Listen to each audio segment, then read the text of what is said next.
வணக்கம். தினமலர்.com இரவு 8 மணி செய்திகள். முக்கிய நிகழ்வுகள். சொந்த ஊர் திரும்பிய 5 மீனவர்கள் ஆனந்த கண்ணீர். 30 மீனவ கிராமங்களின் மக்கள் திரண்டு வந்து வரவேற்பு.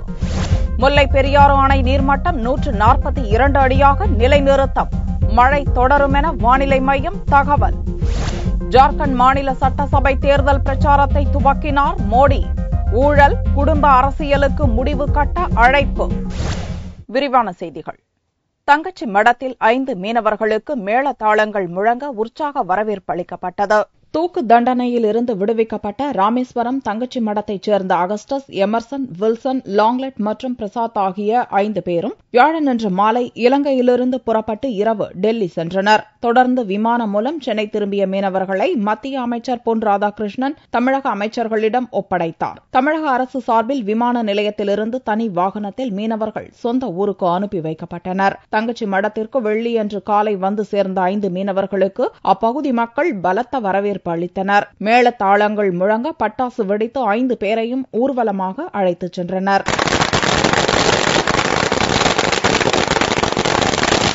மீன்வளத்துறை அமைச்சர் ஜெயபால், விளையாட்டுத்துறை அமைச்சர் சுந்தர்ராஜ், MP அன்வர் ராஜா, மீன்வளத்துறை இயக்குநர் விஜயகுமார் உள்ளிட்டோர் மீனவர்களை வரவேற்றனர். மத்திய, மாநில அரசு, மீனவ அமைப்புகளுக்கு மீனவ குடும்பத்தினர் நன்றி தெரிவித்தனர்.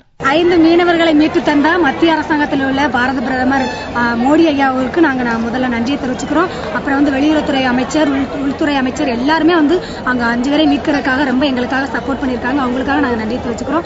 அப்ப அடுத்தபடியாக நாங்கள் மாநில அரசாங்கத்தில் எங்களுடைய மாண்புமிகு தமிழக அமைச்சர் அம்மா அவர்களுக்கு நாங்கள் நன்றியை தெரிவிச்சுக்கிறோம்.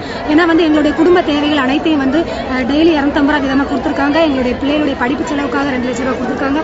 அதுக்காக நாங்கள் ரொம்ப நன்றியை தெரிவிச்சுக்கிறோம். என்றைக்குமே நாங்கள் அவங்களுக்கு நன்றியுள்ளவர்களாக நாங்கள் இருப்போம். ராமேஸ்வரம், பாம்பன், தங்கச்சி மடம், மண்டபம் உட்பட 30 மீனவ கிராமத்தினர் மற்றும் மீனவ பிரதிநிதிகள் ஆயிரக்கணக்கானோர் இந்நிகழ்ச்சியில் கலந்து கொண்டனர். 5 மீனவர்கள் விடுதலையை சிலர் அரசியலாக்க முற்படுவதாக தமிழக முதல்வர் பன்னீர்செல்வம் வேதனை தெரிவித்துள்ளார். தமிழக முதல்வர் பன்னீர்செல்வம் வெள்ளியன்று ஒரு அறிக்கை வெளியிட்டார். கடந்த 2011ஆம் ஆண்டிலிருந்து தமிழக மீனவர் பிரச்சினை தொடர்பாக பிரதமருக்கு 56 கடிதங்கள் எழுதப்பட்டுள்ளதாக சுட்டிக்காட்டியுள்ள முதல்வர் பன்னீர்செல்வம் 2011ஆம் ஆண்டு இலங்கை கடற்படையால் 5 மீனவர்கள் கைது செய்யப்பட்டது தொடர்பாக முன்னாள் முதல்வர் ஜெயலலிதா எடுத்த நடவடிக்கைகளை பட்டியலிட்டுள்ளார். போதைப் பொருள் கடத்திய வழக்கில் வக்கீல் வைத்து வாதாட 2 லட்சம் ரூபாய் நிதியுதவி, மீனவர் குடும்பங்களுக்கு 7500 ரூபாய் மாத உதவி தொகை உள்ளிட்ட பல்வேறு நடவடிக்கைகளை ஜெயலலிதா மற்றும் தமிழக அரசு மேற்கொண்டதால் 5 மீனவர்கள் விடுவிக்கப்பட்டு நாடு திரும்பியுள்ளதாக பன்னீர்செல்வம் தெரிவித்துள்ளார்.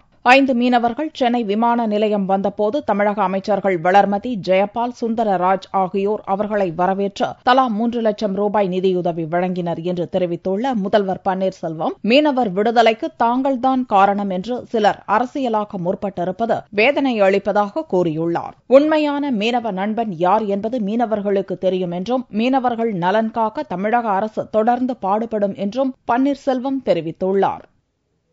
தமிழக அரசின் செயல்பாடுகள் கவலை அளிக்கும் வகையில் இருப்பதாக பாரதிய ஜனதா கட்சி தலைவர் தமிழிசை தெரிவித்துள்ளார். உலக மீனவர் தினம் வெள்ளியன்று பாரதிய ஜனதா கட்சியினரால் சென்னை மெரினா கடற்கரை அருகே கொண்டாடப்பட்டது.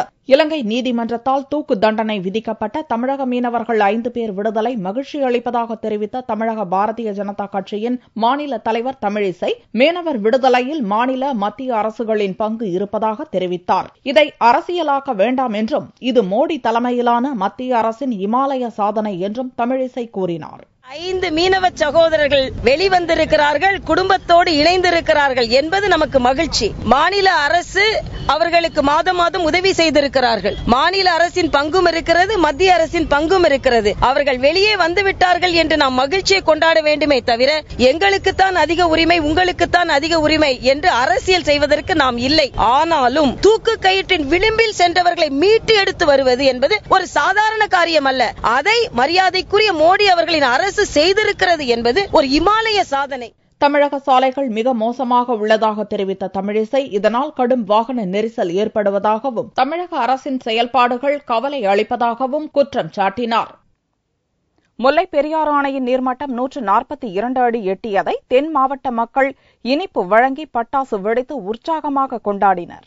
கேரள மாநிலம் இடுக்கி மாவட்டத்தில் அமைந்துள்ள முல்லைப் பெரியாறு அணையால் தென் தமிழகத்தின் மதுரை, தேனி, ராமநாதபுரம் உட்பட 5 மாவட்டங்கள் பயனடைகின்றன. 152 அடி உயரமுள்ள முல்லைப் பெரியாறு அணை பலவீனமாக உள்ளதாக கூறி கேரள அரசு அணையின் நீர்மட்டத்தை 136 அடியாக குறைத்தது. இதற்கு எதிர்ப்பு தெரிவித்த தமிழக அரசு உச்சநீதிமன்றத்தில் மனு தாக்கல் செய்தது. இதைத் தொடர்ந்து அணையின் பாதுகாப்பு குறித்து ஆய்வு செய்ய ஓய்வு பெற்ற நீதிபதி ஆனந்த் தலைமையில் குழு அமைக்கப்பட்டது. இக்குழுவினர் அணை ஸ்திரத்தன்மையுடன் இருப்பதாக அறிக்கை அளித்தனர். கடந்த மே மாதம் பெரியாறு அணையின் நீர்மட்டத்தை 142 அடியாக உயர்த்திக் கொள்ள உச்சநீதிமன்றம் உத்தரவிட்டது. இந்நிலையில் கடந்த சில வாரங்களாக அணையின் நீர்பிடிப்பு பகுதிகளில் தொடர்ந்து பெய்து வரும் மழையால் அணையின் நீர்மட்டம் கணிசமாக உயர்ந்தது. அணையின் நீர்மட்டத்தை 142 அடியாக நிலைநிறுத்த தமிழக பொதுப்பணித்துறை அதிகாரிகள் அணையிலிருந்து வெளியேறும் தண்ணீரை முற்றிலும் நிறுத்தினர். இதையடுத்து வியாழனன்று இரவு முழு கொள்ளளவான 142 அடி நீர்மட்டத்தை முல்லை பெரியாறு அணை எட்டியது.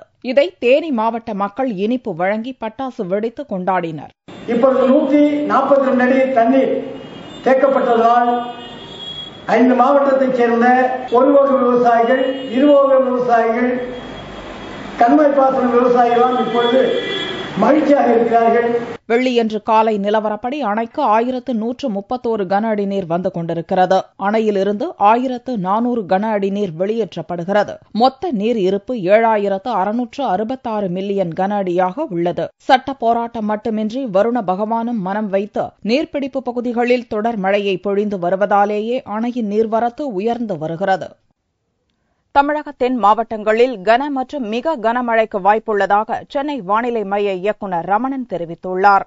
வெள்ளியன்று செய்தியாளர்களை சந்தித்தார் சென்னை வானிலை மைய இயக்குநர் ரமணன். கடந்த சில நாட்களாக நிலநடுக்கோட்டுக்கு அருகில் உள்ள இந்திய பெருங்கடல் மற்றும் அதை ஒட்டியுள்ள தென் வங்கக்கடல் பகுதியில் நிலவி வந்த தாழ்வு நிலையானது இலங்கையை ஒட்டியுள்ள தென்மேற்கு வங்கக்கடல் பகுதியில் ஒரு மேலடுக்கு சுழற்சியாக நிலவுகிறது. இதன் காரணமாக தென் மாவட்டங்களில் பெரும்பாலான இடங்களிலும் வட மாவட்டங்களில் ஓரிரு இடங்களிலும் மழையை எதிர்பார்க்கலாம் என கூறிய ரமணன் தென் மாவட்டங்களில் கன மற்றும் மிக கனமழைக்கு வாய்ப்புள்ளதாகவும் கூறினார். கடந்த சில நாட்களாக நிலநடுக்கோட்டு அருகில் உள்ள இந்திய பெருங்கடல் மற்றும் அதை ஒட்டியுள்ள தென் வங்கக்கடல் பகுதியில் நிலவி வந்த இந்த தாழ்வு நிலையானது இலங்கையை ஒட்டியுள்ள தென்மேற்கு வங்கக்கடல் பகுதியிலே ஒரு மேலடுக்கு சுழற்சியாக நீடிக்கின்றது. இந்த மேலடுக்கு சுழற்சியின் காரணமாக கடந்த 24 மணி நேரத்திலே தென் மாவட்டங்களில் பெரும்பாலான இடங்களிலும் வட மாவட்டங்களில் இரு இடங்களிலும் மழை பெய்துள்ளது. அடுத்த 24 மணி நேரத்திலே இந்த மேலடுக்கு சுழற்சியின் காரணமாக தென் மாவட்டங்களில் பெரும்பாலான இடங்களிலும் வட மாவட்டங்களில் ஒரு இடங்களில் நாம் மழை எதிர்பார்க்கலாம். தென் மாவட்டங்களை பொறுத்தவரை ஒரு இடங்களில் கன மற்றும் மிக கனமழை இருக்கக்கூடும். கடந்த 24 மணி நேரத்தில் அதிகபட்சமாக சாத்தான்குளம் மற்றும் திருச்செந்தூரில் 19 சென்டிமீட்டர் மழை பதிவாகியுள்ளது. ஜார்க்கண்ட் தேர்தல் பிரச்சாரத்தில் ஈடுபட்ட பிரதமர் நரேந்திர மோடி ஊழல், குடும்ப அரசியலுக்கு முடிவு கட்ட வாக்காளர்களுக்கு அழைப்பு விடுத்தார். 81 சட்டசபை தொகுதிகளை உள்ளடக்கிய ஜார்க்கண்டில் நவம்பர் 25, டிசம்பர் 2, 9, 14, 20 ஆகிய தேதிகளில் 5 கட்டங்களாக தேர்தல் நடக்கிறது. தேர்தல் நடக்கவுள்ள ஜார்க்கண்ட் மாநிலம் தல்தோன்கஞ்ச் மாவட்டத்தில் நடந்த பிரச்சார பொதுக்கூட்டத்தில் பிரதமர் நரேந்திர மோடி பேசினார். ஆஸ்திரேலியாவின் சுற்றுப்பயணத்தை நினைவு கூர்ந்த மோடி ஆஸ்திரேலியாவைப் போலவே ஜார்க்கண்டிலும் இயற்கை வளம் செழித்து காணப்படுவதாக கூறினார். ஆஸ்திரேலியா பணக்கார நாடாக இருக்கும்போது ஜார்க்கண்ட் ஏன் வறுமையில் உழல்கிறது என மோடி கேள்வி எழுப்பினார். ஜார்க்கண்ட் மாநில அவல நிலைக்கு குடும்ப அரசியல்தான் காரணம் என்று கூறிய பிரதமர் மோடி முதல்வர் ஹேமந்த் சோரனையும் அவரது தந்தை சிபு சோரனையும் கடுமையாக சாடினார். 60 ஆண்டு கால காங்கிரஸ் ஆட்சியில் பல்வேறு பிரச்சனைகளை மக்கள் சந்தித்ததாக கூறிய மோடி குடும்ப அரசியலையும் ஊழலையும் ஒழிக்க மக்கள் முன்வர வேண்டும் என்றார். ये भूमि अमीर है, लोग गरीब है, क्योंकि आपको ऐसी सरकारें मिली है जिन सरकारों ने आपके सपनों को चूर चूर कर दिया. आप चाहते हैं झारखंड आगे बढ़े? जरा मुझे पूरी ताकत से बताइए, आप चाहते हैं झारखंड आगे बढ़े? आप चाहते हैं झारखंड के नौजवानों को रोजगार मिले? आप चाहते हैं झारखंड में सुख संपन्नता आए? अगर ये आप चाहते हैं तो सबसे पहले झारखंड को परिवारवाद से मुक्त कराइए. ஜார்க்கண்ட் முன்னேற்றத்துக்கு தன்னாலான அனைத்து உதவிகளையும் அளிக்க தயாராக இருப்பதாக கூறிய பிரதமர் மோடி பாரதிய ஜனதாவை முழு பெரும்பான்மையுடன் ஆட்சியில் அமர்த்த கேட்டுக் கொண்டார். சிபிஐ இயக்குநர் ரஞ்சித் சின்ஹாவை 2G வழக்கு விசாரணையிலிருந்து விலகி இருக்க உச்சநீதிமன்றம் உத்தரவிட்ட நிலையில் அவர் மீது விசாரணையை நடத்துவது குறித்து மத்திய அரசு ஆலோசித்து வருகிறது. 2G வழக்கில் குற்றம் சாட்டப்பட்ட நிறுவன பிரதிநிதிகளை தனது வீட்டில் சிபிஐ இயக்குநர் ரஞ்சித் சின்ஹா சந்தித்ததாகவும் அதன் மூலம் குற்றவாளிகளை காப்பாற்ற முயற்சிப்பதாகவும் குற்றம் சாட்டி உச்சநீதிமன்றத்தில் வக்கீல் பிரசாந்த் பூஷன் மனு செய்திருந்தார். இவ்வழக்கில் பிரசாந்த் பூஷனின் குற்றச்சாட்டு நம்பத்தகுந்தவையாக இருப்பதாக கூறிய உச்சநீதிமன்றம் 2G ஊழல் வழக்கு விசாரணையிலிருந்து ரஞ்சித் விலகி இருக்க வேண்டுமென வியாழனன்று உத்தரவிட்டது. உச்சநீதிமன்றத்தின் உத்தரவுக்கு கட்டுப்பட்டு நடப்பேன் என்று ரஞ்சித் சின்ஹா கூறியிருந்தார். வரும் டிசம்பர் 3ஆம் தேதி ரஞ்சித் சின்ஹா ஓய்வு பெறவுள்ள நிலையில் சிபிஐ இயக்குநர் பதவியிலிருந்து நீக்க வேண்டுமென பல்வேறு தரப்பிலிருந்து கோரிக்கைகள் வலுத்துள்ளன. உச்சநீதிமன்றமே கருத்து கூறியுள்ளதால் நாட்டின் தலைமை புலனாய்வு அமைப்பான சிபிஐயின் நம்பகத்தன்மைக்கு களங்கம் ஏற்படும் என்பதை சுட்டிக்காட்டிய ஆம் ஆத்மி கட்சி உடனடியாக அவரை பதவியிலிருந்து நீக்க வேண்டுமென வலியுறுத்தியுள்ளது. மத்திய பணியாளர் நலன்துறையின் கீழ் சிபிஐ வருவதால் அவர் மீது விசாரணைக்கு உத்தரவிடுவது குறித்து மத்திய அரசு தீவிரமாக ஆலோசித்து வருகிறது. ரஞ்சித் சின்ஹா தனது விரும்பத்தகாத நடத்தை குறித்து விளக்கம் அளிக்க வேண்டுமென மத்திய அரசு நோட்டீஸ் அனுப்பவிருப்பதாக டெல்லி வட்டாரங்கள் கூறுகின்றன. 12 நாட்களில் ஓய்வு பெறவுள்ள ரஞ்சித் சின்ஹாவுக்கு பல்வேறு சிக்கல்கள் காத்திருக்கின்றன. புதிய சிபிஐ இயக்குநரை நியமிப்பதில் சில சட்ட சிக்கல்கள் இருப்பதால் நவம்பர் 24ஆம் தேதி துவங்கும் குளிர்கால கூட்டத்தொடரின் போது லோக்பால் சட்டத்தில் திருத்தம் கொண்டுவர மத்திய அரசு திட்டமிட்டுள்ளது. தர்மபுரி, சேலம் அரசு மருத்துவமனைகளில் குழந்தைகள் உயிரிழந்த சம்பவம் தொடர்பாக மனித உரிமை கமிஷன் தமிழக அரசு மற்றும் மாவட்ட கலெக்டர்களுக்கு விளக்கம் கேட்டு நோட்டீஸ் அனுப்பியுள்ளது. தர்மபுரி அரசு மருத்துவமனையில் 11 பச்சிளங்குழந்தைகள் உயிரிழந்தன. அங்கிருந்து மேல் சிகிச்சைக்காக சேலம் அரசு மருத்துவமனைக்கு அனுப்பி வைக்கப்பட்ட 3 குழந்தைகள் உயிரிழந்தன. இந்நிலையில் திருவண்ணாமலை சுஜிதாவின் குழந்தை மற்றும் அரிசிபாளையத்தைச் சேர்ந்த சத்யாவின் குழந்தை வெள்ளியன்று உயிரிழந்தன. அடுத்தடுத்து பச்சிளங்குழந்தைகள் இறப்பது சேலம், தர்மபுரி மருத்துவமனையில் அனுமதிக்கப்பட்டுள்ள கர்ப்பிணி பெண்கள் மற்றும் அவர்களது உறவினர்களிடையே பீதியை ஏற்படுத்தியுள்ளது. குழந்தைக்கு உடல்நிலை சரியில்லை, தனி அறையில் வச்சிருந்தாங்க. என்ன ஏதுன்னு காரணம் சொல்லல. அப்புறம் 4 நாள் கழிச்சு என்ன பண்ணாங்க, திடீர்னு நீ காலையில் குழந்தை தவறிடுச்சு, இறந்துடுச்சு. அந்த குழந்தைய உடனே நீ 1/2 மணி நேரத்தில் எடுத்துட்டு வெளியே போங்க அப்படின்ட்டாங்க. அந்த குழந்தை எதனால் இறந்தது, எப்படி இறந்ததுன்ற ஒரு அறிக்கை இல்லை, ஒரு அந்த விசாரணை, இந்த குழந்தை எதனால் பாதிக்கப்பட்டதுன்ற எந்த தகவலுமே பெற்றோர்கள் சொல்ல, உடனே எடுத்துட்டு போங்க அப்படின்ட்டாங்க. சண்டே நைட்டு குழந்தை பிறந்ததுங்க. அப்போ வந்து குழந்தை சுயநலவே இல்லைங்க. ஐசியூவில் கொண்டு போயிட்டு தருமபுரியில் 4 நாள் வச்சுட்டு இருந்தாங்க. நேற்று ஈவினிங் 5:30 மணி 6 மணி இருக்கும். அங்கிருந்து குழந்தைங்க ரொம்ப கண்டிஷனாக இருக்கு, சேலம் எடுத்து போங்கன்னு அனுப்பிச்சுட்டாங்க. இப்போ பார்த்தீங்கன்னா டெத் ஆயிடுச்சுன்னு சொல்லிட்டாங்க.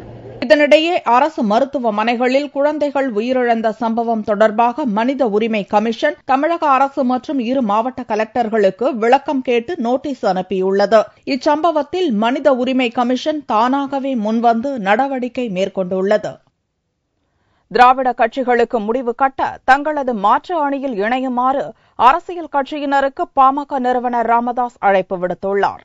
பாட்டாளி மக்கள் கட்சியின் பொதுக்குழு கட்சித் தலைவர் ஜி கே மணி தலைமையில் சென்னையில் வெள்ளியன்று நடந்தது. இக்கூட்டத்தில் திராவிட கட்சிகளுக்கு மாற்றாக பாமக தலைமையில் மாற்று அணி அமைக்க தீர்மானம் நிறைவேற்றப்பட்டது. தமிழகத்தை திராவிட கட்சிகளிடமிருந்து மீட்டு வளர்ச்சி பாதையில் கொண்டு செல்ல அக்கறை கொண்ட கட்சிகள் அனைத்தும் பாமக மாற்று அணியில் இணைந்து பணியாற்ற வரும்படி பொதுக்குழு அழைப்பு விடுத்தது. இதைத் தொடர்ந்து பாமக நிறுவனர் ராமதாஸ் கட்சியினரிடையே பேசினார். அப்போது தங்களது மாற்று அணியில் அரசியல் கட்சியினர் இணையுமாறு அவர் அழைப்பு விடுத்தார்.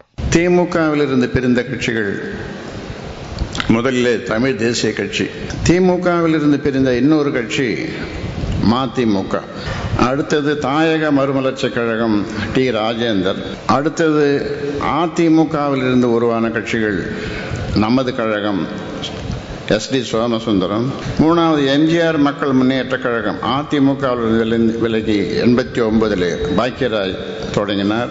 காங்கிரசிலிருந்து உருவான கட்சிகள் தமிழ் மாநில காங்கிரஸ், ஐக்கிய ஜமாத், இப்போ 5வது காங்கிரசிலிருந்து பெரிய போற கட்சி வாசன். 8 கட்சிகள் அவர்களுடைய சிறிய கட்சிகளாக இருந்தாலும் அவர்கள் நிச்சயமாக இந்த மெகா கூட்டணிக்கு பெரிய உதவியாக பலம் பொருந்தியவர்களாக திகழ முடியும். வரும் 2016 தேர்தல் ஒரு குருஷேத்திர போர் என்று கூறிய ராமதாஸ், தங்களது கட்சி கொள்கைகளை ஒரே மேடையில் விவாதிக்க அதிமுக திமுக தயாரா என்றும் ராமதாஸ் சவால் விடுத்தார். காமராஜரை பற்றி அவதூறாக பேசிய கார்த்திக் சிதம்பரம் மீது ஒழுங்கு நடவடிக்கை எடுக்கப்படும் என்று தமிழக காங்கிரஸ் தலைவர் இளங்கோவன் தெரிவித்துள்ளார். திருச்சியில் நடந்த செயல் வீரர்கள் கூட்டத்தில் காங்கிரஸ் கட்சி தலைவர் இளங்கோவன் கலந்து கொண்டார். பின்னர் செய்தியாளர்களிடம் பேசிய அவர், டெல்டா மாவட்டங்களில் ஏற்பட்டுள்ள உர தட்டுப்பாட்டை கட்டுப்படுத்த அரசு நடவடிக்கை எடுக்கவில்லை என்று குற்றம் சாட்டினார். காமராஜரை பற்றி கார்த்திக் சிதம்பரம் அவதூறாக பேசியது கண்டிக்கத்தக்கது என்றும், அவர் மீது மட்டுமின்றி இனி காமராஜரை பற்றி பேசுபவர்கள் மீது நடவடிக்கை எடுக்கப்படும் என்றும் இளங்கோவன் கூறினார். அவதூறாக பேசவில்லை. ஆனால் அவர் காமராஜரை பற்றி சொல்லிய கருத்துக்களை நாம் ஏற்றுக்கொள்ள முடியாது. ஏனென்றால் தமிழகத்தை பொறுத்தவரையில் காங்கிரஸ் என்றால் அது காமராஜர் தான். ஆகவே காமராஜருடைய பெயருக்கு பங்கம் விளைவிக்கின்ற வரையில் யாராவது அவர்களுடைய நடவடிக்கைகளையோ பேச்சுக்களையோ அமைத்துக் கொண்டால் கடுமையான நடவடிக்கைகள் எடுக்கப்படும் என்று சொல்லியிருக்கின்றேன். அவர் மீதா என்று கேட்கின்றீர்கள். யார் அப்படி இனிமேல் பேசினாலும் அவர்கள் மீது எடுக்கும். காவிரியின் குறுக்கே கர்நாடக அரசு அணை கட்டும் நடவடிக்கையை கைவிட வேண்டும் என்று இளங்கோவன் வலியுறுத்தினார். தங்கத்தின் விலையில் வெள்ளியன்று ஒரு சவரனுக்கு 48 ரூபாய் குறைந்தது. ஒரு சவரன் தங்கம் 19,968 ரூபாய்க்கு விற்பனையானது. 1 கிராம் ஆபரண தங்கம் 2,496 ரூபாயாக இருந்தது. வெள்ளி 1 கிராமுக்கு 10 காசுகள் அதிகரித்து 38 ரூபாய் 80 காசுகளுக்கு விற்பனையானது. பார் வெள்ளியின் விலை 36,260 ரூபாயாக இருந்தது. மீண்டும் செய்திகள் இந்திய நேரப்படி சனிக்கிழமை மாலை 4 மணிக்கு. வணக்கம்.